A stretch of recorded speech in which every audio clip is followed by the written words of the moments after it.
সুপ্রিয় দর্শক, আসসালামু আলাইকুম। আশা করছি আপনারা প্রত্যেকে ভালো আছেন। আপনাদের সবাইকে স্বাগত জানাচ্ছি 25 ফেব্রুয়ারি বুধবারের আলোচনায়।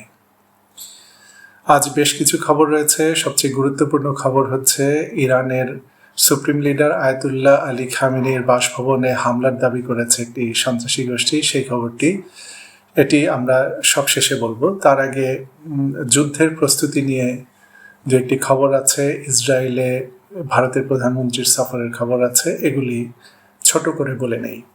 প্রথমেই জানাচ্ছি যে ভারতের প্রধানমন্ত্রী নরেন্দ্র মোদী তিনি ইসরায়েল সফরে গেছেন, 2 দিনের সফরে। গতকালের ভিডিওতে আমরা বলেছিলাম যে তিনি শিগগিরই ইসরায়েল সফরে যাবেন। তো তিনি আজ এরই মধ্যে হয়তো পৌঁছে গেছেন ইসরায়েলে, এবং তার এই সফরের কর্মসূচির মধ্যে রয়েছে তিনি আগামীকাল বৃহস্পতিবার ইসরায়েলের পার্লামেন্ট নেসেটে ভাষণ দেবেন। অর্থাৎ একটি দেশের পার্লামেন্টে কখন আরেকটি দেশের সফররত প্রধানমন্ত্রী বা রাষ্ট্রপ্রধানকে ভাষণ দিতে দেওয়া হয় যখন দুই দেশের মধ্যে সম্পর্ক অত্যন্ত ঘনিষ্ঠ থাকে। তো ইসরায়েল যে কাজটি করছে মধ্যপ্রাচ্যে, বিশেষ করে ফিলিস্তিনিদের বিরুদ্ধে যে নৃশংসতা চালাচ্ছে এবং মুসলিম বিশ্বের বিরুদ্ধে ইসরায়েলের যে অবস্থান, সেই অবস্থানের সঙ্গে ভারতের নরেন্দ্র মোদী সরকারের অবস্থান একদম একীভূত হয়ে গেছে এবং দুই দেশ পরস্পরকে কৌশলগত মিত্র বলে উল্লেখ করেছে। তো ভারতের প্রধানমন্ত্রী নরেন্দ্র মোদীর ইসরায়েল সফরে কি ফলাফল হয়, কি কি চুক্তি হয়, এটি দেখার জন্য আমরা অপেক্ষায় থাকলাম।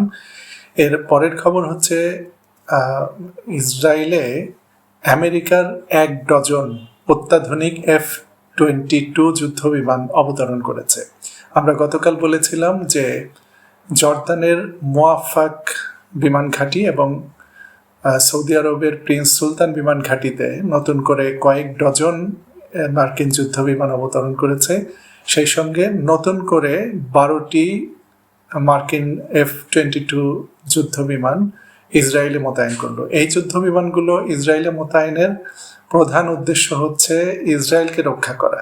অর্থাৎ এই যুদ্ধ বিমানগুলো যেমন রাডারকে ফাঁকি দিয়ে কোনো দেশের ভিতরে ঢুকে সেই দেশের গুরুত্বপূর্ণ স্থাপনায় হামলা চালিয়ে আসতে পারে, সেই সঙ্গে এর রয়েছে অত্যাধুনিক প্রতিরক্ষা ব্যবস্থা যেটি দিয়ে সে শত্রুপক্ষের যে কোনো হামলা প্রতিহত করতে পারে। ইসরায়েলকে রক্ষা করার জন্য ইসরায়েলের উপকূলে USS জেরাল্ড ফোর্ড নামক মার্কিন বিমানবাহী যুদ্ধ জাহাজ মোতায়েন করা হয়েছে এর আগেই, আর এবার সরাসরি যুদ্ধ বিমান পাঠানো হলো। অর্থাৎ আমেরিকার পক্ষ থেকে ইরানে হামলা চালানোর জন্য এবং ইরানে হামলা চালালে ইরানের সম্ভাব্য পাল্টা আক্রমণ প্রতিহত করার জন্য যা যা ব্যবস্থা হাতে নেওয়া যায় তার সবই নিচ্ছে আমেরিকা।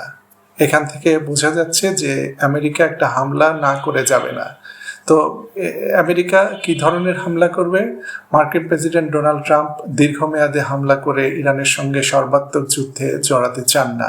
তিনি চান স্বল্প মেয়াদে টুকটাক কিছু হামলা করে অথবা 2-3 দিন ধরে ইরানের গুরুত্বপূর্ণ কিছু স্থাপনায় হামলা করে আস্তে এখান থেকে চলে যাবেন, যাতে দীর্ঘমেয়াদী যুদ্ধ না হয়। কিন্তু ট্রাম্প এই চিন্তাও ট্রাম্পের কপালে ভাঁজ ফেলেছে যে আমি হামলা চালালে ইরান তো আমাকে ছেড়ে দেবে না, তখন কি হবে? এবং এই তখন কি হবে এই আশঙ্কার কারণেই কিন্তু হামলাটি হচ্ছে না, হচ্ছি করেও হচ্ছে না। আর ইরানের পক্ষ থেকে ইরানের পররাষ্ট্রমন্ত্রী সৈয়দ আব্বাস আরাকচি তিনি বলেছেন যে আমরা যুদ্ধ এড়াতে চাই এবং আগামীকাল সুইজারল্যান্ডের জেনেভায় যে আলোচনা হতে যাচ্ছে, 3য় দফা আলোচনা, সেই আলোচনায় একটি নজিরবিহীন চুক্তি হওয়ার সম্ভাবনা তৈরি হয়েছে।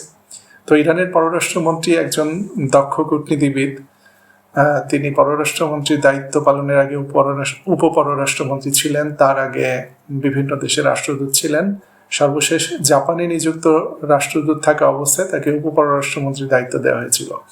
তো তিনি যখন বলছেন যে একটি নজিরবিহীন সম্ভাবনা তৈরি হয়েছে, তাহলে বলতে হবে যে আসলেই একটি ভালো সম্ভাবনা তৈরি হয়েছে। তো এখন জেনেভার দিকে তাকিয়ে থাকতে হবে যে বৃহস্পতিবার সেখানে কি আলোচনা হয়, কিভাবে আলোচনা হয় সেই দিকে। আর ইরানের যুদ্ধ প্রস্তুতির আরেকটি খবর হচ্ছে যে গণমাধ্যমে এসেছে, ইরান সরকারের পক্ষ থেকে এই খবরটি ঘোষণা করা হয়নি, কিন্তু গণমাধ্যমে এসেছে যে চীনের কাছ থেকে জাহাজ বিধ্বংসী সুপারসনিক ক্ষেপণাস্ত্র সংগ্রহ করেছে ইরান। এই সংক্রান্ত আলোচনা কয়েক বছর ধরে চলছিল। গত বছরের 12ই জুনের ইসরায়েলি হামলার পরে এই আলোচনা গতি পায় এবং আমরা যখন কথা বলছি এই দিনগুলোতে এই সুপারসনিক ক্ষেপণাস্ত্র ইরানের হাতে পৌঁছেছে অথবা পৌঁছানোর পর্যায়ে রয়েছে। ইরান 2 সপ্তাহ আগে একটি ক্ষেপণাস্ত্রের পরীক্ষা চালিয়েছে, যেটি দিয়ে যুদ্ধ বিমান ধ্বংস করা সম্ভব, এবং ইরানের সর্বোচ্চ নেতা supreme leader Ayatollah Ali Khamenei গত সপ্তাহে এক ভাষণে বলেছেন যে আমেরিকার বিমানবাহী রণতরী একটি ভয়ঙ্কর অস্ত্র, কিন্তু এই অস্ত্রের চেয়েও ভয়ঙ্কর হচ্ছে সেই অস্ত্র যেটি এটিকে সাগরের তলদেশে ডুবিয়ে দিতে পারবে। অর্থাৎ চীনের এই সুপারসনিক ক্ষেপণাস্ত্র আসার আগেই ইরানের হাতে এমন ক্ষেপণাস্ত্র ছিল যা দিয়ে সে মার্কিন যুদ্ধজাহাজ ডুবিয়ে দিতে পারে। এখন চীনের কাছ থেকে যে সুপারসনিক ক্ষেপণাস্ত্রটি পেতে যাচ্ছে ইরান বা পেয়ে গেছে, সেটি খুব নিচু দিয়ে উড়ে যেতে সক্ষম এবং যুদ্ধ জাহাজগুলোতে অত্যাধুনিক যেসব আকাশ প্রতিরক্ষা ব্যবস্থা থাকে সেই সমস্ত ব্যবস্থা ফাঁকি দিয়ে এটি ওই যুদ্ধ জাহাজকে ডুবিয়ে দিতে পারে বা ধ্বংস করতে পারে। তো এখান থেকে আপনারা বুঝতে পারবেন যে এই ক্ষেপণাস্ত্র নেয়ার জন্য ইরান কয়েক বছর ধরে আলোচনা চালাচ্ছিল। তার মানে চীন সহজে এটি দিতে চাইছিল না, অথবা এটির গুরুত্বের কারণে বা আমেরিকা ক্ষেপে যেতে পারে ইত্যাদি কারণে এই ক্ষেপণাস্ত্রের আলোচনা কয়েক বছর ধরে চলছিল এবং শেষ পর্যন্ত ইরান এই ক্ষেপণাস্ত্র হাতে পাচ্ছে। আর এটি হাতে পেলে মার্কিন বিমানবাহী যুদ্ধজাহাজ বা মার্কিন যত ডেস্ট্রয়ার ক্রুজার আছে মধ্যপ্রাচ্যে মোতায়েন, সেগুলি অত্যন্ত ঝুঁকিপূর্ণ হয়ে উঠবে। এবং একটা যুদ্ধজাহাজে যে 70-80টি যুদ্ধ বিমান থাকে শুধু তাই নয়, সেখানে 5,500 থেকে 6,000 মার্কিন সেনা মোতায়েন রয়েছে। তো একটা যুদ্ধজাহাজ ডুবে গেলে কি পরিমাণ ক্ষতি হবে, তার চেয়ে বড় কথা হচ্ছে যে আমেরিকা যে এখন সারা বিশ্বের বিরুদ্ধে ছড়ি ঘোরায় যে আমার কথা না শুনলে কিন্তু আমি তোমাকে দেখিয়ে দেব, দাঁত ফেলে দেব, চুল উপড়ে ফেলবো, যাই হোক। তো এখন এই যুদ্ধ বিমানবাহী রণতরী দিয়েই কিন্তু আমেরিকা এই হম্বিতম্বিটি দেখায়। যে কোনোভাবেই হোক, যে কোনো কারণেই হোক, ইরানের হাতে যদি একটি রণতরী ডুবে যায় তাহলে কিন্তু মার্কিন সাম্রাজ্যবাদের পতন শুরু হবে। কারণ গত বছর ইসরায়েল যে অজেয় নয় সেটি প্রমাণ করে দিয়েছে ইরান। ইসরায়েল গত 70-75 বছর ধরে নিজেকে দেখিয়েছে যে আমি অজেয়, আমাকে কেউ হামলা করতে পারবে না, আমার নিরাপত্তা ব্যবস্থায় কেউ ফাটল ধরাতে পারবে না। তো ইসরায়েলের সেই অজেয় যে অবস্থা, অজেয় যে একটা মিথ ইসরায়েল তৈরি করেছিল, সেটি গত বছর ইরান ভেঙে দিয়েছে। এখন মার্কিন সাম্রাজ্যবাদের মিথ ভেঙে দেওয়ার পালা। একটি যুদ্ধ বিমানবাহী রণতরী যদি ইরান ডুবিয়ে দিতে পারে তাহলে আর কখনো আমেরিকা তার ভূখণ্ডের বাইরে অমুক জায়গায় আক্রমণ, চীনকে ধরতে হবে, চীন সাগরে মার্কিন যুদ্ধজাহাজ মোতায়েন, তারপর ভেনেজুয়েলাকে ধরতে হবে, ক্যারিবীয় সাগরে মার্কিন বিমানবাহী রণতরী মোতায়েন, ইরানকে ধরতে হবে, ইরানের উপকূলে মার্কিন বিমানবাহী রণতরী মোতায়েন। এইগুলো দেখেই এতদিন আমেরিকা মোড়লগিরি করেছে পৃথিবীর উপরে। এই মোড়লগিরির অবসান হয়ে যাবে যদি একটা মার্কিন যুদ্ধ বিমান ধ্বংস হতে পারে, যুদ্ধ বিমানবাহী জাহাজ ধ্বংস হতে পারে। এ গেল যুদ্ধের পরিস্থিতি। আর ওইদিকে মার্কিন প্রেসিডেন্ট ডোনাল্ড ট্রাম্প, আমেরিকার যে পার্লামেন্ট, এটির 2 কক্ষের সম্মিলিত একটি বৈঠক হয়েছে গতকাল, কংগ্রেস এবং প্রতিনিধি পরিষদ। এখানে তিনি বলেছেন যে আমি কোনোভাবেই ইরানকে পরমাণু অস্ত্র তৈরি করতে দেব না। আমি গত বছর ইরানে হামলা চালিয়ে ইরানের পরমাণু স্থাপনা একদম নিঃশেষ করে দিয়েছি। তো আপনি যদি নিঃশেষ করে দিয়ে থাকেন হামলা করে, তাহলে আবার কেন বলছেন তাকে পরমাণু অস্ত্র তৈরি করতে দেবেন না? তার মানে আপনি নিঃশেষ করতে পারেননি। ডোনাল্ড ট্রাম্প তার এই বক্তব্যে আরো বলেছেন যে গত বছর ভারত পাকিস্তানের মধ্যে যে যুদ্ধ শুরু হয়েছিল সেই যুদ্ধটি তিনি থামিয়েছেন, এবং তিনি থামানোর কারণে 35 মিলিয়ন মানুষের প্রাণ বেঁচে গেছে। 35 মিলিয়ন মানে হচ্ছে 3,50,00,000, 3.5 মিলিয়ন, 3.5 কোটি মানুষের প্রাণ তিনি বাঁচিয়েছেন। এবং পাকিস্তানের প্রধানমন্ত্রী শাহবাজ শরীফের জীবনও তিনি বাঁচিয়েছেন, কারণ ওই যুদ্ধ চলতে থাকলে পাকিস্তানের প্রধানমন্ত্রী শাহবাজ শরীফ নিহত হতেন। এই বক্তব্য তিনি দিয়েছেন, এবং তার এই বক্তব্যের সূত্র ধরে অনেকেই তাকে নতুন করে আবার পাগলা এবং স্ক্রু ঢিলা বলছেন। সোজা কথা যে শব্দ ইংরেজিতে এসেছে সেটি হচ্ছে যে ট্রাম্পের স্ক্রু ঢিলা হয়েছিল, এটি আরো ঢিলা হয়ে যাচ্ছে, এই ট্রাম্পের মস্তিষ্ক দিয়ে আর তেমন ভালো কিছু বের হবে না, এই ধরনের কথাবার্তা আন্তর্জাতিক গণমাধ্যমে বলা হচ্ছে। এবার আমি সেই মূল প্রসঙ্গে আসি, ইরানের সুপ্রিম লিডারের বাসভবনে হামলা। সুপ্রিম লিডারের বাসভবন বলতে একটি ভবন নয়, এটি একটি মোটামুটি বড় একটি এলাকা। এটি যদি রাজতান্ত্রিক সরকার হতো আমি বলতাম এটি রাজপ্রাসাদ, কিংবা বলতাম সুপ্রিম লিডারের প্রাসাদ, কিন্তু এটি কোনো প্রাসাদ নয়। এর ভিতরে কখনো প্রাসাদের মতো কোনো স্থাপনা দেখা যায়নি। সাধারণ একটি বাড়িতে তিনি থাকেন, তবে এরিয়াটি অত্যন্ত নিরাপত্তা বেষ্টিত। এখানে 5 স্তরের নিরাপত্তা রয়েছে। অর্থাৎ উনি মাঝে মধ্যে যে ভাষণ দেন যে একটা বড় একটা স্পেসে, এই স্পেসটাকে হোসেইনিয়া বলে, এইখানে ইরানের জনগণ বিভিন্ন অনেক সময় উনি কোনো প্রদেশের প্রতিনিধিদের সঙ্গে কথা বলেন, কখনো সাধারণ আপামর জনসাধারণের সঙ্গে কথা বলেন। আবার এই যে রমজান মাসে এখানে কোরআন খানির ব্যবস্থা করা হয়, কোরআন প্রতিযোগিতার আয়োজন করা হয়, হাফিজদের ডেকে এখানে তিনি ইফতার করেন। এই জায়গাটাতে তিনি তার গুরুত্বপূর্ণ জাতীয় এবং আন্তর্জাতিক ইস্যুতে গুরুত্বপূর্ণ ভাষণ দেন। আমি যখন তেহরানে ছিলাম, রেডিও তেহরান অফিসে কাজ করতাম, তখন আমারও এখানে যাওয়ার সৌভাগ্য হয়েছিল। 5 স্তরের নিরাপত্তা এখানে, অর্থাৎ আপনি প্রথমে রাস্তা থেকে বোঝার উপায় নেই যে ভেতরে কি, এবং ভেতরে একটার পর একটা ধাপ পার হওয়ার পরে আপনি বুঝতেই পারবেন না যে আপনি কোথায় এলেন। মানে আমি ঢুকেছিলাম, আমরা রেডিও তেহরানের পক্ষ থেকে, রেডিও তেহরানের বিভিন্ন ভাষাভাষী রেডিওর বেশ কিছু কর্মী আমরা গিয়েছিলাম। ওখানে তখন 39টি ভাষায় অনুষ্ঠান প্রচার হতো। তো আমরা বিভিন্ন দেশ থেকে গিয়েছিলাম, এবং আমাদের সাথে ইরানি আমাদের কলিগরাও ছিলেন। তো আমরা যারা বিদেশি ছিলাম দেখলেই চেনা যায় যে যে দেশের ওই চীনা ছিলেন, জাপানি ছিলেন, মালয়েশিয়ান ছিলেন, ইন্ডিয়ান ছিলেন, পাকিস্তানি, বাংলাদেশি।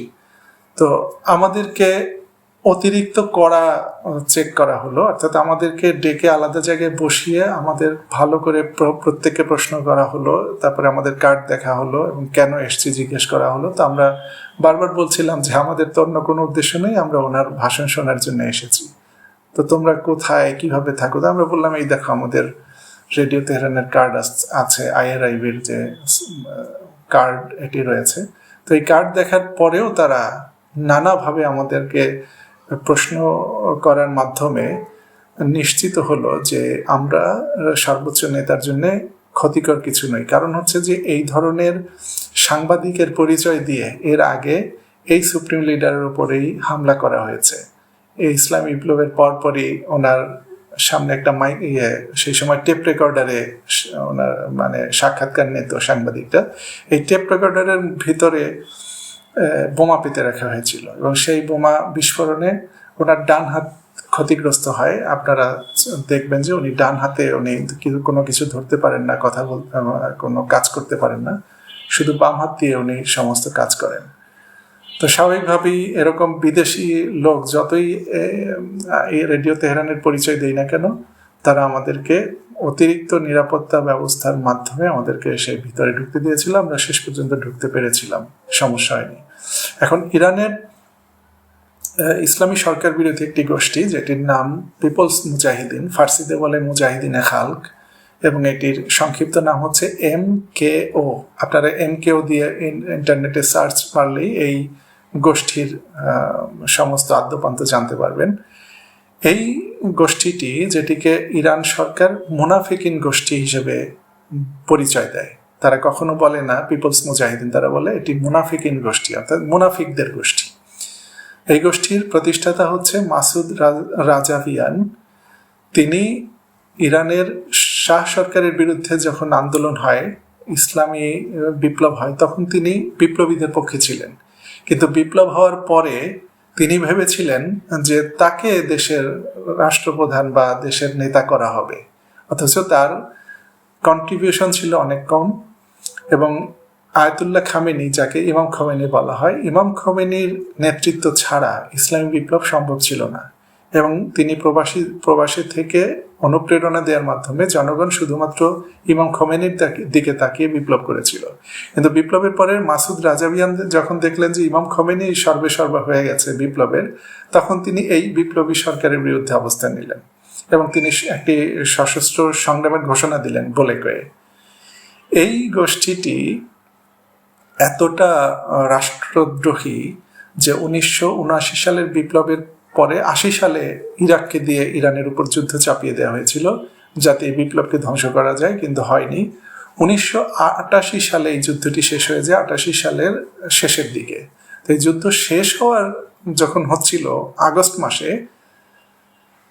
তখন এই মাসুদ রাজাবিয়ানের নেতৃত্বে এমকেওর হাজার হাজার সশস্ত্র সৈন্য, মিলিশিয়া, তারা ইরাকে ঢুকে ইরাকের সেনাবাহিনীর সঙ্গে ইরানে অনুপ্রবেশ করেছিল ইরানের বিরুদ্ধে যুদ্ধ করার জন্য। এবং ইরানের পক্ষ থেকে ওই বাহিনীর বিরুদ্ধে একেবারে চিরুনি অভিযান চালানো হয়। কড়া এমন একটা পাল্টা হামলা চালানো হয় যে হামলায় ইরান সরকার দাবি করে 4,500 থেকে 5,000 এমকেওর সন্ত্রাসী নিহত হয়েছিল, কিন্তু এমকেও দাবি করে যে তাদের 1300 থেকে 1500 সদস্য ওই দিন নিহত হয়। তো এই এমকেও ইসলামী বিপ্লবের পরে ইরান সরকারের ক্ষতি করার জন্য নানাভাবে চেষ্টা করেছে। তাদের প্রথম হামলাটি ছিল 1981 সালের আগস্ট মাসে তেহরানে। ইরানের ক্ষমতাসীন যে দল, ইসলামী বিপ্লবের পরে বিপ্লবীদের নিয়ে গঠিত যে দল, সেই দলের সদর দপ্তরে এক ভয়াবহ সন্ত্রাসী হামলা হয়, বোমা হামলা হয়। সেই হামলায় 72 জন কর্মকর্তা শাহাদাত বরণ করেন, নিহত হন। এদের মধ্যে ছিলেন তৎকালীন প্রেসিডেন্ট, নির্বাচিত প্রেসিডেন্ট আলী রাজাই এবং তার প্রধানমন্ত্রী। এখন ইরানের প্রধানমন্ত্রী সিস্টেম নেই, তখন প্রধানমন্ত্রী ছিলেন জাওয়াদ বাহনার। এই দুই ব্যক্তি ওই দিন নিহত হন, এর সঙ্গে আরো 72 জন। এবং এই যে 72 জন নিহত হন, তাদের মধ্যে আরেকজন ছিলেন আয়াতুল্লাহ মুহাম্মদ বেহেশতি। তিনি একদিকে আলেম ছিলেন, আরেকদিকে ছিলেন উঁচু পর্যায়ের একজন অর্থনীতিবিদ। ইরানের কর্মকর্তারা সাধারণত ইংরেজিতে ভাষণ দেন না, কিন্তু আয়াতুল্লাহ বেহেশতির ইংরেজিতে অনর্গল কথা বলতে পারতেন। বিদেশি সাংবাদিক এলে তিনি ইংলিশে তাদের সাক্ষাৎকার দিতেন। তিনি এক বক্তব্যে বলেছিলেন যে আপনি বিপ্লব করার পরে যদি দেশের অর্থনীতি ঠিক করতে না পারেন, তাহলে সেই বিপ্লব দিয়ে খুব একটা সুফল পাওয়া যাবে না। কিন্তু সেই আয়াতুল্লাহ বেহেশতি হয়তো বেঁচে থাকলে ইরানের অর্থনীতি আজকে এই অবস্থা হতো না। সে আয়াতুল্লাহ বেহেশতিকেও এই এমকেও হত্যা করেছিল। পরবর্তীতে এমকেও ইরানের আরো হাজার হাজার কর্মকর্তা, সাধারণ মানুষকে হত্যা করে। সেই গোষ্ঠীটি গত পরশু দাবি করেছে যে সোমবার সকালে তারা ইরানের এই যে সুপ্রিম লিডারের যে বাসভবন তেহরানের পাস্তুর এলাকায়, সেখানে তারা হামলা চালিয়েছে ভোররাতে। এবং হামলা চালিয়ে তারা কয়েকটি স্তর ভেদ করতেও সক্ষম হয়েছিল এবং এখানে গোলাগুলি হয়, নিরাপত্তা বাহিনীর সাথে তাদের সংঘর্ষ হয় এবং এই সংঘর্ষে তাদের 100 সদস্য নিহত অথবা বন্দী হয়েছে নিরাপত্তা বাহিনীর হাতে। এবং এমকেও দাবি করেছে যে তাদের 250 যোদ্ধা, তাদের ভাষায় 250 সৈন্য এই হামলায় অংশ নিয়েছিল এবং এদের মধ্যে 150 সৈন্য এই গোষ্ঠীটির ভাষায় তাদের নিজস্ব ঘাঁটিতে নিরাপদে ফিরে গেছে। এখন আমি যতদূর জানি এবং ইরানের নিরাপত্তা ব্যবস্থা সম্পর্কে যতটুকু ধারণা লাভ করা যায়, তা থেকে বোঝা যায় যে এমকেওর কোনো ঘাঁটি ইরানে নেই এবং এই ধরনের কোনো হামলা চালানোর সক্ষমতা ইরানের ভেতরে কখনোই ছিল না, এখনো নেই। বিশেষ করে এখন যে যুদ্ধের অবস্থা, এখন ইরানের সুপ্রিম লিডারের নিরাপত্তা অনেক শক্তিশালী। তো ইরানের নিরাপত্তা বাহিনীর পক্ষ থেকে বলা হয়েছে যে সোমবার ভোররাতের দিকে 3-4 জন মানুষ খেলনা পিস্তল হাতে নিয়ে এখানে একটা শোরগোল বাঁধানোর চেষ্টা করেছিল। তাদেরকে সঙ্গে সঙ্গে নিষ্ক্রিয় করা হয়েছে, পাকড়াও করা হয়েছে। আবার কোনো সূত্র বলছে যে এখানে সোমবার ভোররাতে ওই এলাকায় তারা ছোটখাটো বিস্ফোরণের শব্দ শুনেছেন, চিৎকার চেঁচামেচি শুনেছেন, কিন্তু এর চেয়ে বেশি কোনো তথ্য তারা জানেন না। এবং এই ঘটনার কোনো ছবি কিংবা ভিডিও এখন পর্যন্ত কোথাও প্রকাশিত হয়নি। তবে আমি যে খবরটি দিলাম এটি ইরানের বিভিন্ন বার্তা সংস্থায় এসেছে। বিবিসি ফার্সি এই খবরটি তুলে ধরেছে, কিন্তু এখানে কোনো ছবি প্রকাশ করা হয়নি। তো এখন বিবিসি ফার্সি যখন প্রকাশ করেছে খবরটি, বিবিসি ইংলিশে আসবে, এরপরে অন্যান্য আন্তর্জাতিক মিডিয়ায় আসবে এবং সেই খবর অনেক ফুলিয়ে ফাঁপিয়ে বড় করে বলা হবে যে ইরানের সুপ্রিম লিডারের বাসভবনে হামলা হয়েছে, গোলাগুলি হয়েছে, আর কি চলুন দেখি। কিন্তু আসলে ঘটনাটি খুবই তুচ্ছ একটা ব্যাপার এবং এটি সম্ভবত ইরানে আতঙ্ক সৃষ্টির জন্যে এই ধরনের খবর প্রচার করা হয়েছে ইরানের সুপ্রিম লিডারকে চাপে রাখার জন্য, যাতে তিনি আমেরিকার সঙ্গে একটি চুক্তি স্বাক্ষর করতে বাধ্য হন। তো আশা করছি বন্ধুরা আজকের ভিডিও থেকে আপনারা কিছুটা হলে উপকৃত হয়েছেন। ভালো থাকবেন। আগামীকালের ভিডিওতে আবারও কথা বলার আশা রইল। আল্লাহ হাফেজ।